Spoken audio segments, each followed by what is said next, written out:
നമസ്കാരം. ഉപ്പുമുളകും പരമ്പരയിലൂടെ പ്രേക്ഷകർക്ക് പ്രിയങ്കരിയായതാണ് നിഷ സാരംഗ്. ഇപ്പോൾ സിനിമകളിലൂടെയും ശ്രദ്ധേയമാണ് നിഷ സാരംഗ്. സ്വാഭാവിക അഭിനയത്തിലൂടെയും നർമ്മമുഹൂർത്തങ്ങളിലൂടെയും പ്രേക്ഷക മനസ്സിൽ ഇടം നേടിയ നടി. ഒറ്റയ്ക്കുള്ള ജീവിതം അടുത്തുവെന്നും ജോലിയൊക്കെ കഴിഞ്ഞ് വീട്ടിലേക്ക് കയറി വരുമ്പോൾ ഒരു കൂട്ട് തനിക്ക് വേണമെന്ന് തോന്നിയെന്നുമാണ് നിഷ പറഞ്ഞത്.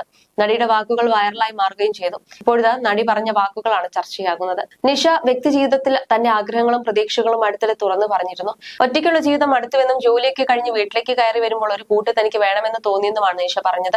ഈ അഭിമുഖം വന്നതിന് പിന്നാലെ നിഷയുടെ വിവാഹം നടന്നു. ഉടനെ വിവാഹം എന്ന തലക്കെട്ടുകളിലൂടെ വാർത്തകളും പ്രചരിച്ചു. ഇപ്പോഴത്തെ താൻ ഡബ് ചെയ്ത ചിത്രം കാണാൻ എത്തിയതാണ് നിഷ. സീമന്തരേഖയിൽ സിന്ദൂരവും കഴുത്തിൽ താലിയും അണിഞ്ഞെത്തിയ നിഷയെ കണ്ടപ്പോൾ ചോദ്യങ്ങളുമായി മാധ്യമപ്രവർത്തകരും എത്തി. പുതിയ വിശേഷമൊന്നുമില്ല, ഇങ്ങനെ പോകുന്നു. ഈ സിനിമ സ്ത്രീകൾ കണ്ടിരിക്കണം. അമ്മ എന്ന വികാരത്തെ സ്ത്രീ എങ്ങനെ ഉൾക്കൊള്ളുന്നു എന്ന് ഓരോ ആളുകളും കണ്ടിരിക്കണം. നല്ലൊരു സബ്ജക്ട് പ്രേക്ഷകർ ഇത്തരത്തിലുള്ള സിനിമ കണ്ട് വിജയിപ്പിക്കണം. നിഷ പറയുമ്പോൾ പുതിയ ജീവിതത്തിലേക്ക് കടന്നതിനെ കുറിച്ച് എന്താണ് പറയാനുള്ളത് എന്ന് മാധ്യമപ്രവർത്തകർ ചോദിക്കുന്നു. പുതിയത് അല്ലല്ലോ, ജീവിതം ഇപ്പോഴും ഇങ്ങനെ നടന്നുകൊണ്ടിരിക്കുന്നതല്ലേ, അതിൽ പുതുമയില്ലല്ലോ. ഇത്രയും നാൾ മക്കൾക്ക് വേണ്ടി ജീവിച്ചു, ഇനി ഒരു കൂട്ട് വേണമെന്ന് ഇന്റർവ്യൂവിൽ പറഞ്ഞിരുന്നല്ലോ, എന്താണ് ഇതിനെക്കുറിച്ച് പറയാനുള്ളതെന്ന ചോദ്യത്തിന് ആ കുട്ടി അപ്പോൾ അങ്ങനെ ചോദിച്ചു, ഞാൻ അങ്ങനെ പറഞ്ഞു എന്നാണ് നടി ഉത്തരം നൽകിയത്. പുതിയ അപ്ഡേറ്റ്സ്, ചേച്ചി മാരീഡ് ആയി എന്നൊക്കെ കേൾക്കുന്നു. എന്താണ് അതിനെക്കുറിച്ച് പറയാനുള്ളതെന്നും ചേച്ചിക്ക് എല്ലാ ആളുകളിൽ നിന്നും സപ്പോർട്ടുണ്ട്, അതാണ് അങ്ങനെ ചോദിച്ചതെന്നും മാധ്യമങ്ങൾ പറഞ്ഞു. ചോദിക്കട്ടെ, എന്തെങ്കിലും ഉണ്ടെങ്കിൽ ഞാൻ പറയാം. അത് നല്ല കാര്യമല്ലേ, നല്ലത് എപ്പോഴെങ്കിലും ചെയ്യാം എന്ന് വിചാരിക്കുന്നു, അത്രമേ ഉള്ളൂ. ആളുകളിൽ നിന്നും സപ്പോർട്ടുണ്ട്, അതെ, എനിക്ക് അങ്ങനെ തോന്നി. എപ്പോഴും നമുക്ക് ഒപ്പം എല്ലാം പങ്കുവയ്ക്കാൻ ഒരാളുള്ളത് നല്ലതല്ലേ.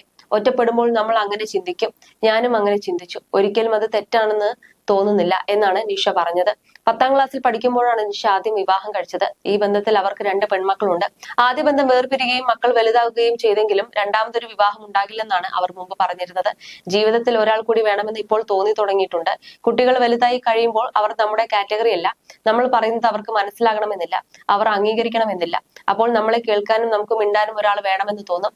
ഇൻഡസ്ട്രിയിൽ ഓടി നടന്ന് ജീവിക്കുന്ന ഒരാളാണ് ഞാൻ. അത്രയും തിരക്കിനിടയിൽ എന്റെ കാര്യങ്ങൾ പങ്കുവയ്ക്കാൻ ഒരു സുഹൃത്തോ പങ്കാളിയോ ആവശ്യമാണ്. ഷൂട്ടിംഗ് കഴിഞ്ഞ് മടങ്ങി വരുമ്പോൾ വീട്ടിൽ നമ്മളെ കേൾക്കാൻ ആളില്ലെങ്കിൽ നമ്മുടെ മനസ്സ് തന്നെ മാറിപ്പോകും. 50 വയസ്സിൽ എനിക്ക് ഹാപ്പിയാക്കി നിർത്തിയാൽ മാത്രമേ എന്റെ ആരോഗ്യത്തെ നാളെ എനിക്ക് ഉപയോഗിക്കാൻ പറ്റൂ. അപ്പോൾ ഞാൻ എന്നെ നോക്കുകയല്ലേ വേണ്ടതെന്നായിരുന്നു നടി നേരത്തെ പറഞ്ഞത്. എന്നാൽ ഇപ്പോൾ വീണ്ടും താലിയും സിന്ദൂരവും അണിഞ്ഞു വന്ന നിഷ സാരംഗിനെ കണ്ടപ്പോൾ വീണ്ടും സംശയങ്ങളാണ് ഉയരുന്നത്. നടി വീണ്ടും വിവാഹിതയായോ, അത് മറച്ചു വെക്കുകയാണോ എന്നുള്ള ചോദ്യങ്ങളാണ് വരുന്നത്. ഇതിൽ നടി സ്ഥിരീകരണം നടത്തിയില്ലെങ്കിൽ പോലും സിന്ദൂരവും താലിയും അണിഞ്ഞെത്തിയ നിഷ സാരംഗിനെ കാണുമ്പോൾ ഇക്കാര്യം ഉറപ്പിക്കുകയാണ് പ്രേക്ഷകരും അതുപോലെ മാധ്യമങ്ങളും.